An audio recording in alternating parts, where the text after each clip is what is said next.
Hey, what's happening, everybody? Dano here again. Going to do a follow-up video to my astrophotography for complete beginners.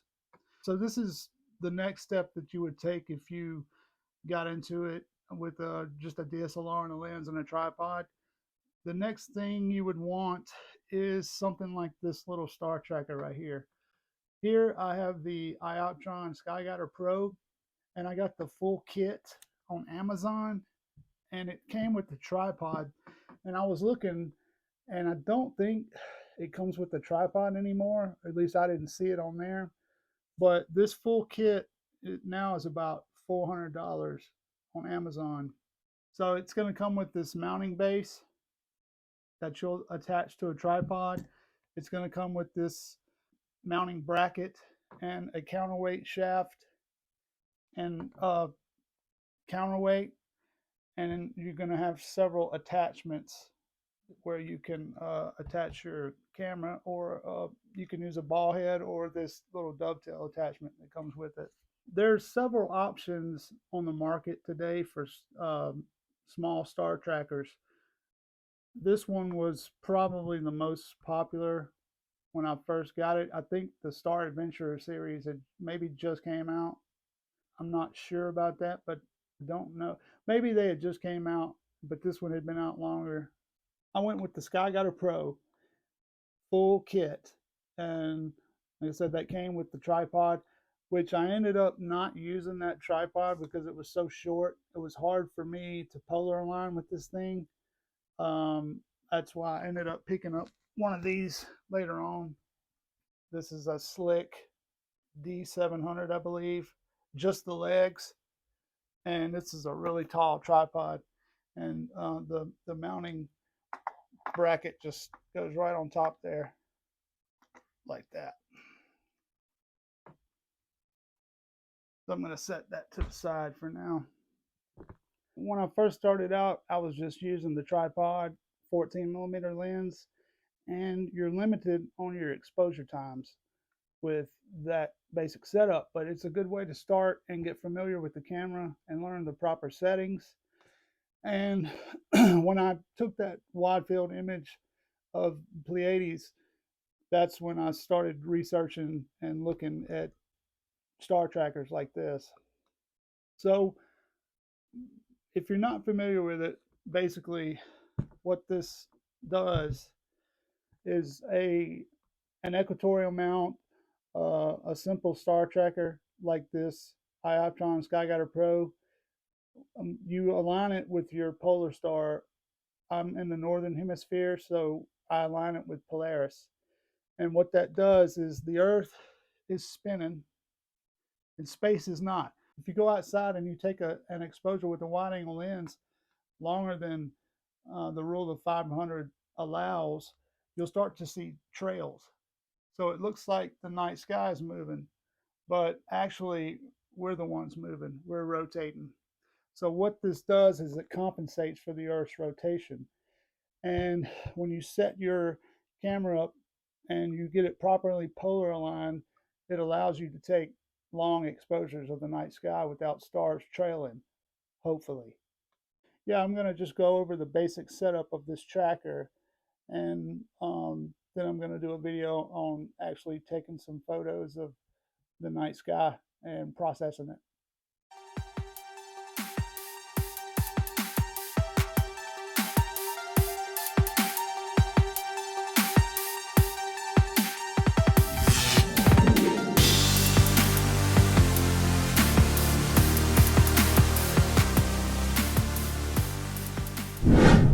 The first thing you're going to need is a big sturdy tripod. And I'm going to set some of this stuff out of the way here for a second. So I use this one for mainly for the Skyguider because it's such a tall tripod that I don't have to like get on my knees to polar align. I can just, kind of squat a little bit and get polar aligned. So first thing you're going to do is, this is the base, the mount base that it comes with. And if you have a tripod with a 3/8 inch, I believe that's the measurement, it's which this also comes with an adapter, so you can I think you can screw it to a smaller.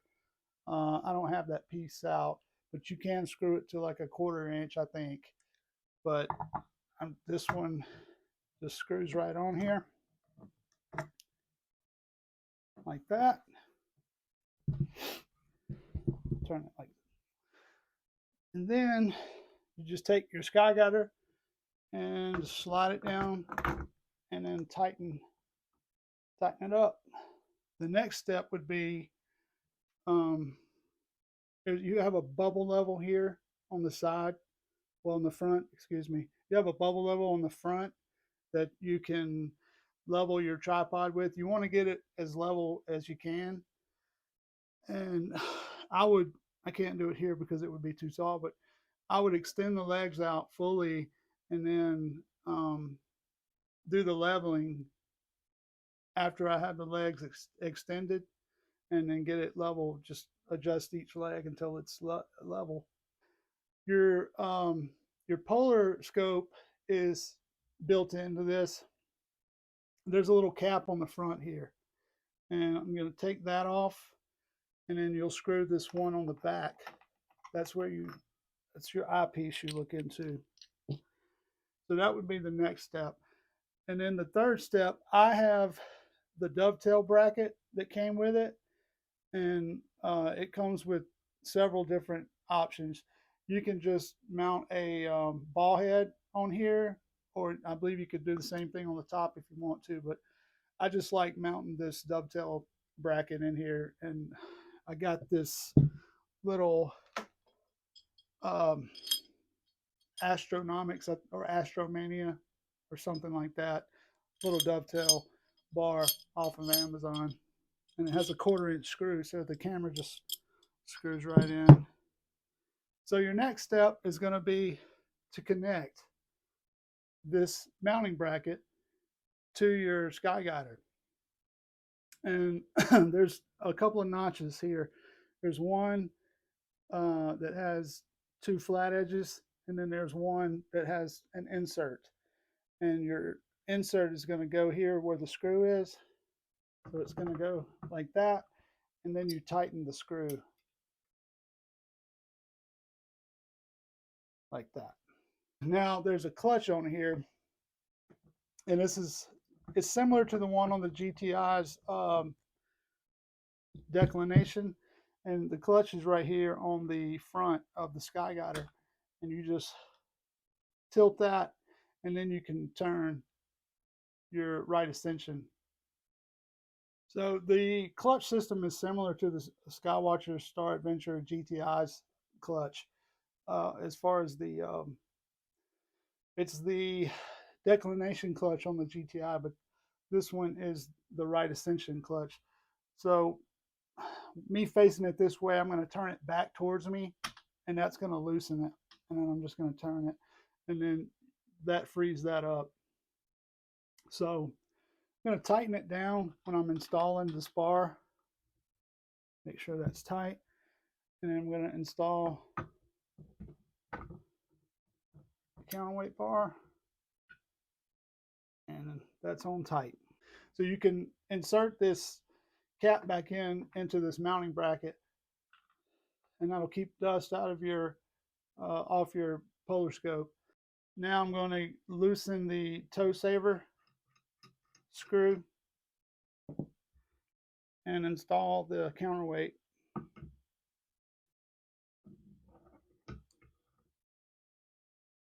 And then put the screw back on. So now you're set up and ready to put your camera on and balance. And what I have here is this Astromania. I think it's Astromania or something like that. Little dovetail bar I got off of Amazon. And I have a flathead screwdriver, and I'm just going to attach the screw, and I'm going to center it so I can move it and balance it if I need to. I'm going to take the flathead screwdriver and just tighten it down so it doesn't go anywhere. And now I'm going to put the lens on.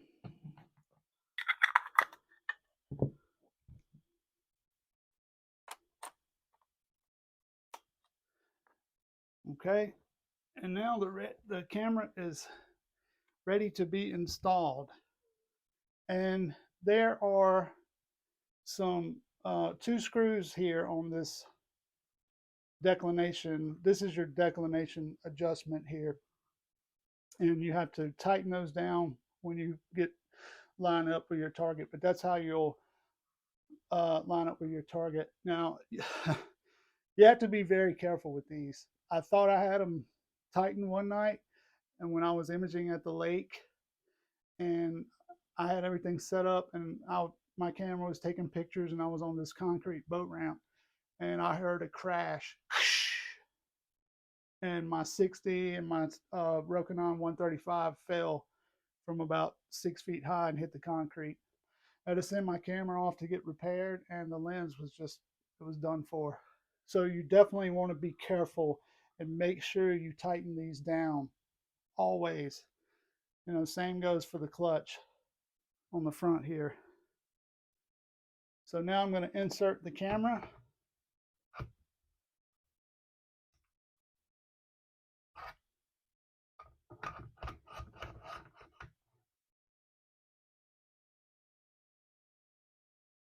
And I have some Velcro with sticky side tape Velcro, and I have placed one on each leg, and then I placed the felt on the back of my intervalometer. So once I connect it, I'll just go ahead and do that now. But once I connect it, I can stick it anywhere on the tripod. So I'm going to connect the intervalometer, and I will just stick that right there when I'm ready to take my shots, and that way I don't have to touch it. So now the next step is going to be balancing it. So once again, I'm going to loosen this clutch in the front, and first we'll just worry about balancing the right ascension. And this is a pretty light load right here with just this little Canon T5i and the 50mm lens. But that's pretty balanced right there. And if you want to balance your deck, keep a hand below just in case. And you always want to make sure this thing is seated right, because I think that was another issue that night I dropped my camera. I don't think it was fully seated, and when it was swinging around taking the pictures, it just fell off. So I'm going to do this right here, and I'll do it on this side so maybe you can see it a little better. But I don't want to loosen this too much, because that will just pop right off. And I think that's okay how I have it sitting.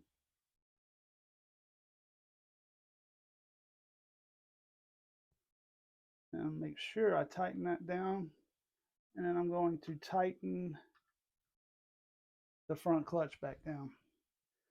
So now you've got your camera balanced, and you're ready to do your polar alignment. So before you balance and set everything up, which you can still move your mount. That's one good thing about this tripod, is I can loosen this collar right here, and I can turn my mount to line up with Polaris. But you want to be roughly facing north. If you're in the northern hemisphere, you want to be facing north towards Polaris so you can polar align. And then you're going to turn the mount on and take your polar cap cover off, and then take the front plug off, your dust plug, and then you're going to, and I have to take my glasses off to see through this thing. So you're going to look through here, and you're going to see a reticle. And I have the PS Align Pro app, and it has several different reticles. It has the IOptron reticle, it has the Skywatcher reticle. That's a really good app, and it's worth, I think it was $2 when I bought it. I think it's still $2, but I'm not sure. But it's definitely worth it. That's going to tell you where Polaris is on the clock, on the reticle.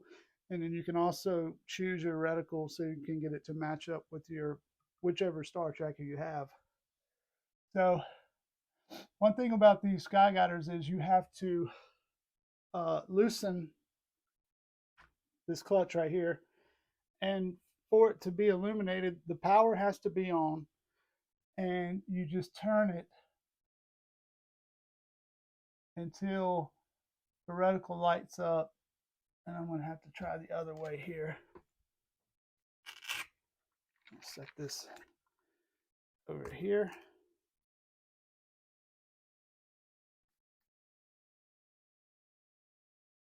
And it lights up right there. And that's actually, the clock is at straight up 12. And so now that I have that in the right position, I'm gonna tighten the clutch back down.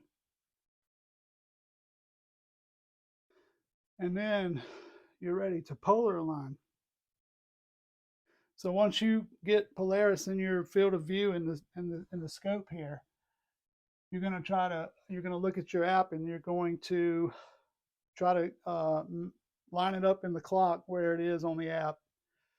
And the way you do that, it looks like I'm missing a screw on this old mount.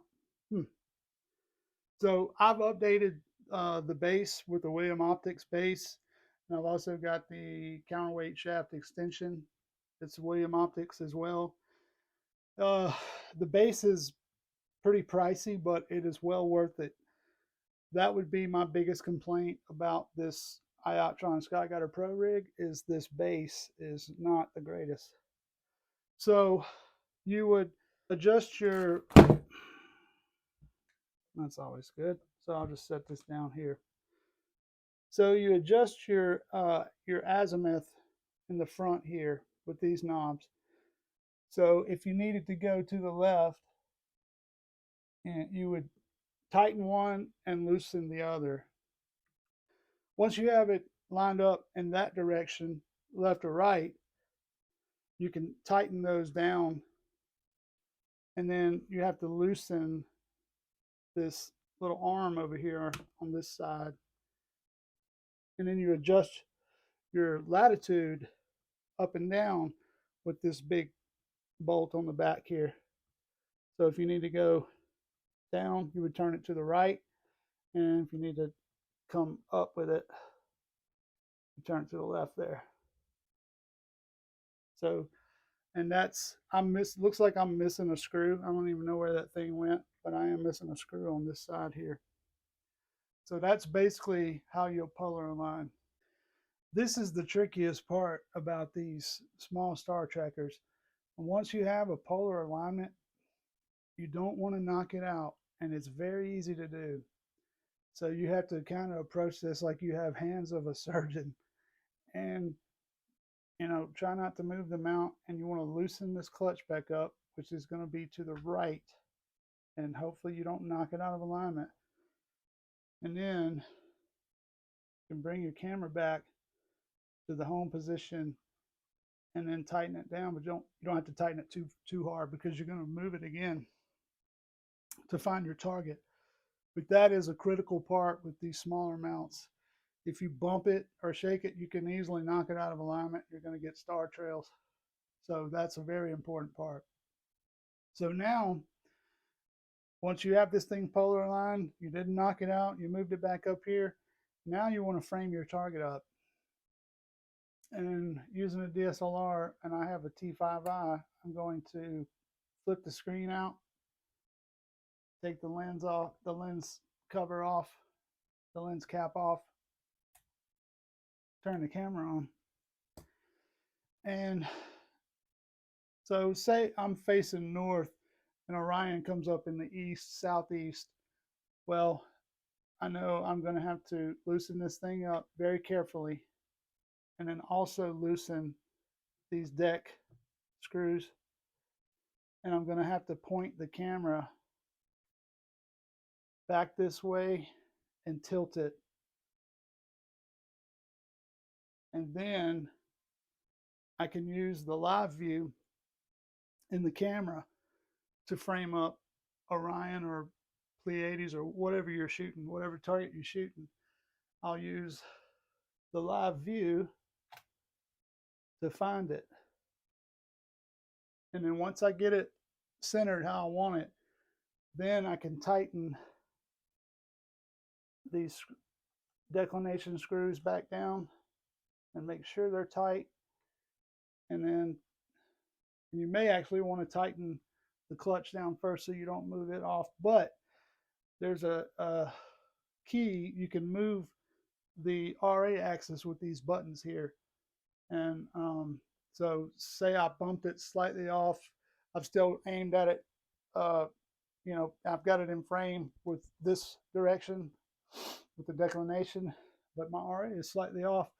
I can hit these buttons and power it back on, saving the battery. These buttons slew the mount or your camera left and right.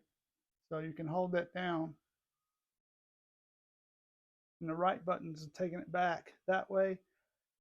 And then the left button is going to take it back the other way.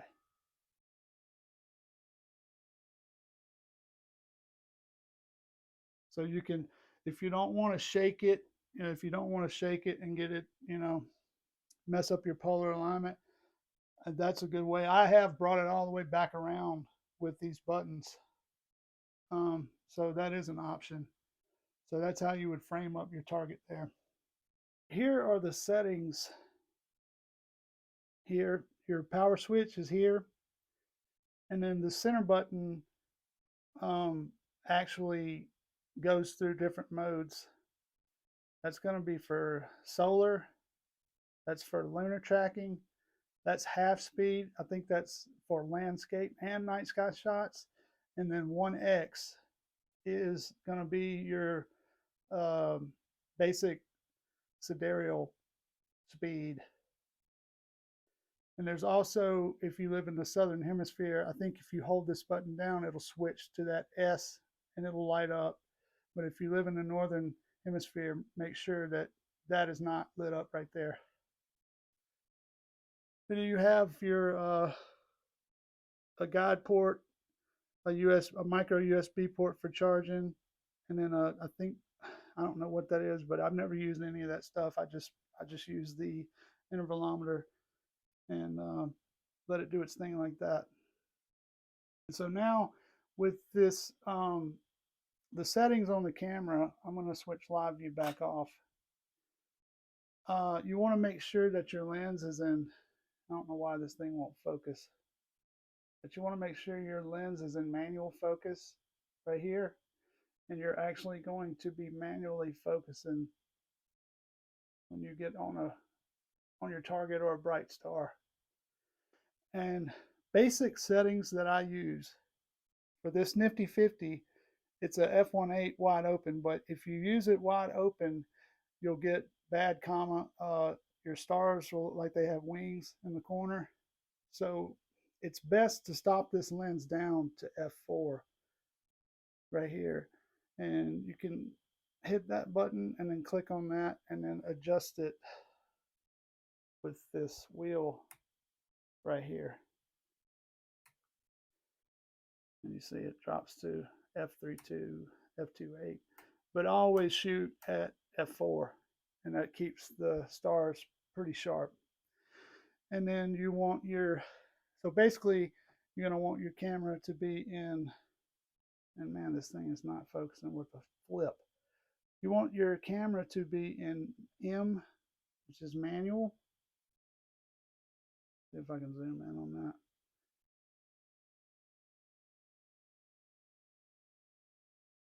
Too close. So manual. You want your camera to be right there in manual. And then you want, if you've got a intervalometer, you'll want it in bulb mode. And then your aperture set to f4. And then ISO, if you're shooting from in town and there's a lot of lights around, you could bump this to 800. But as a rule of thumb, See if it'll let me. This is different than my T7i. So same thing. Turn this knob up here by the shutter, and that'll adjust it.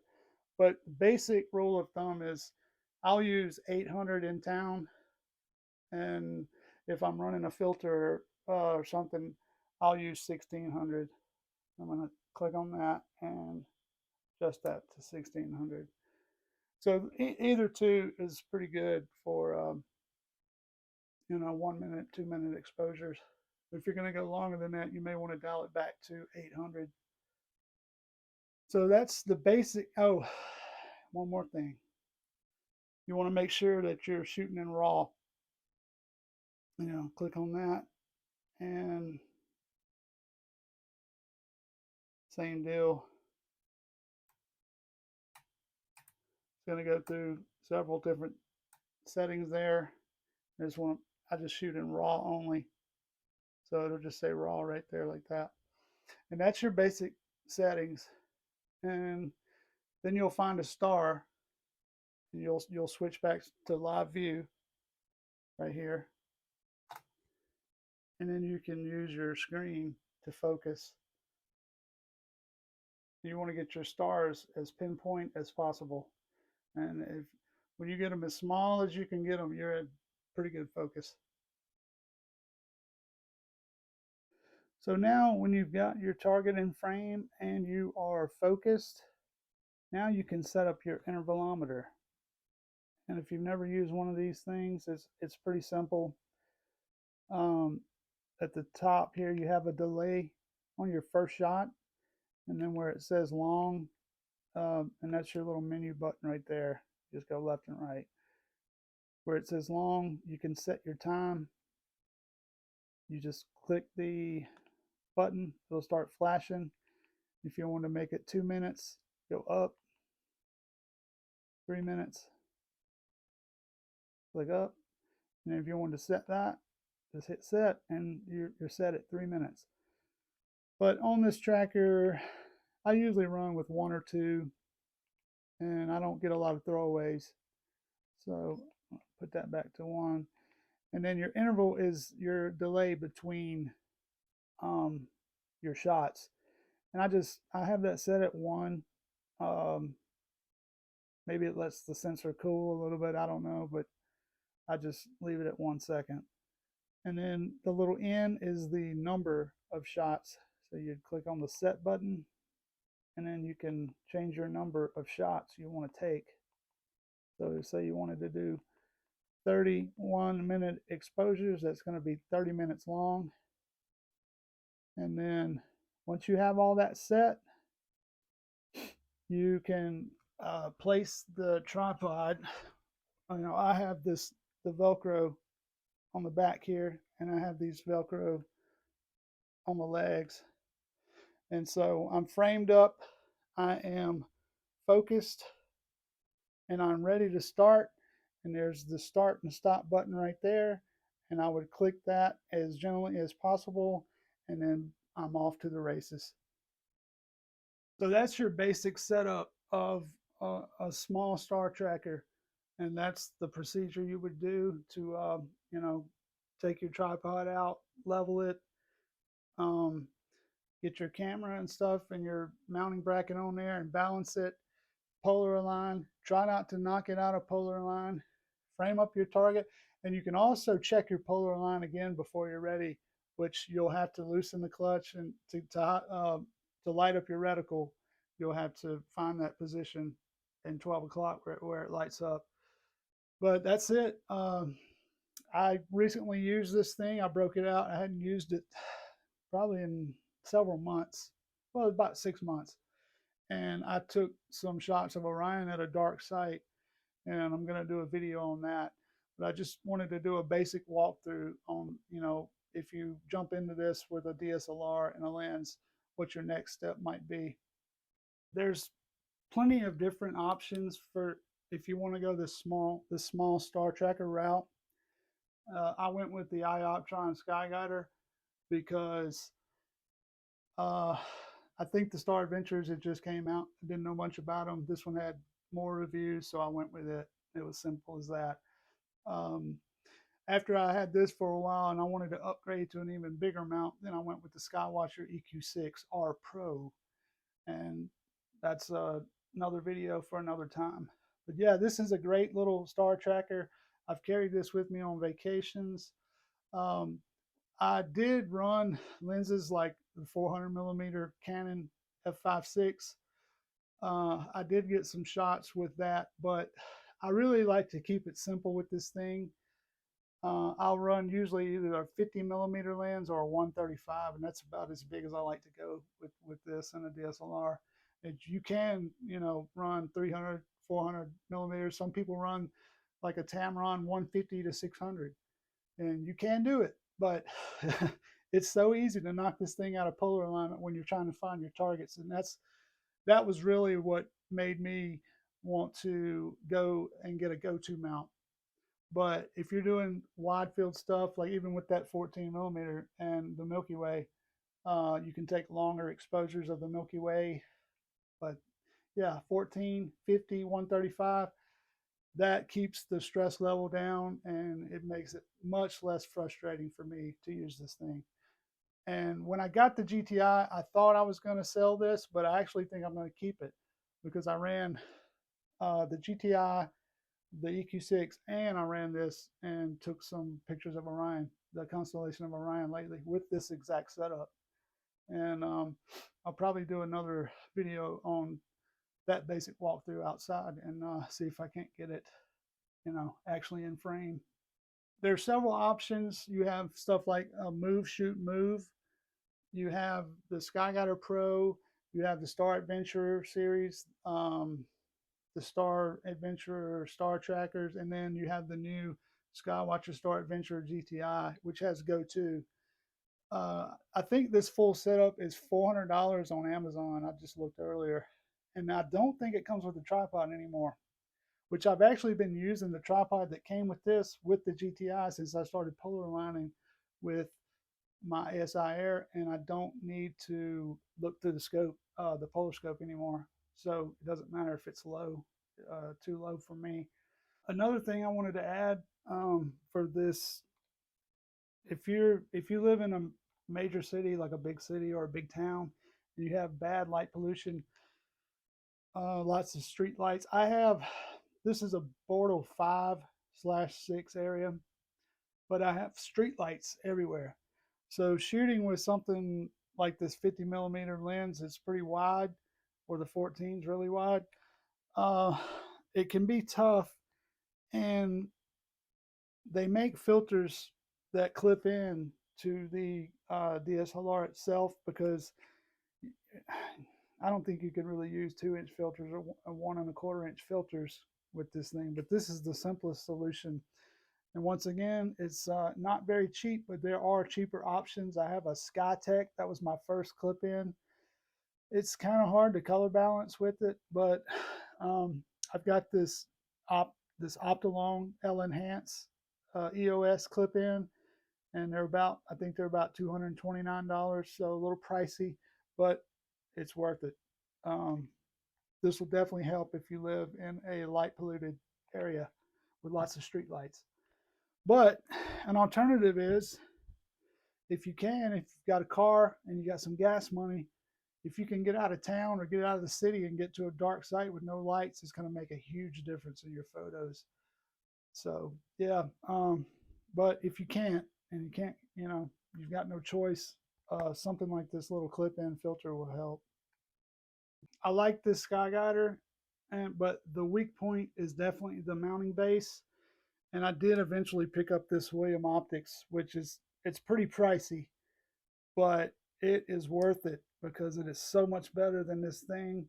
The movements are so much smoother. It's so much easier to polar align. I think they're about $230 or something like that. But the design is so much better and it's very heavy duty.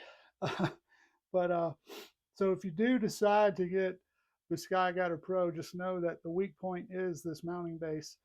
And to make it better, you'll need some accessories like this William Optics base if you want. But this is much less of a headache to polar align than this thing is.